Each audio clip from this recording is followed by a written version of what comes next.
বলছিলাম দাদা, ভূতেদের সঙ্গে সম্পর্ক রাখা সম্ভব? তুমি তো প্রেমের গল্প লিখতে। এটাও প্রেমের গল্প, একটু অন্যরকম। একটা এমন ছেলের গল্প যে একটা মেয়ের প্রেমে পড়েছে, যে মেয়েটা বেঁচে নেই, মারা গেছে। ও জানে যে ওদের কোনো ভবিষ্যৎ নেই, তবু ওকেই ভালোবাসে নিঃস্বার্থভাবে। কি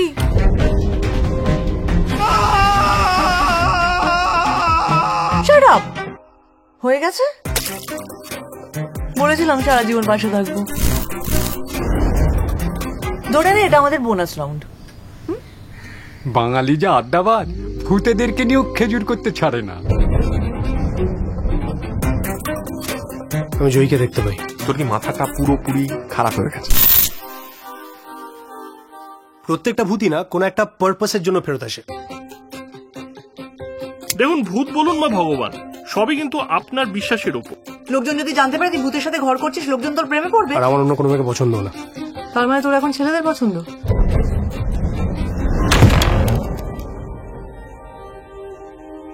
তুমি এরকম ভাবে নিজেকে কেন শাস্তি দিচ্ছ? আমার একটু সময় লাগবে। Trying to forget something? ভূতেরা আমাদের বিশ্বাস করে নাকি ওদের কাছে আমরাও ভূতের মতো? কারণ একটা চ্যাপ্টার শেষ না হলে নতুন আরেকটা শুরু করা যায় না।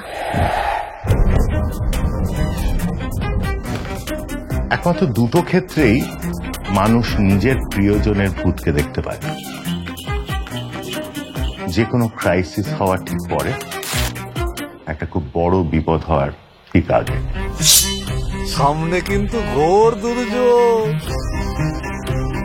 ভালোবাসা তো যুদ্ধের থেকে কম কিছু নয়। শরীরই হোক বা অশরীরই, প্রেমটা আমি তোর সাথেই করবো, ব্যাস।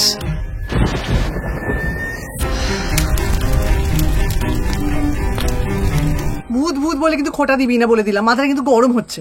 আমি যদি অনেক দূরে চলে যাই, তুই তো আমার পেছন পেছন আসতে পারবি। হ্যাঁ, টেকনিক্যালি পারবো, কিন্তু ভূতেরা তো ঘর কোনো হয় না, এদিক ওদিক করতে ভালো লাগে না। আমিও ঠিক তাই রে, ঘর কোনো।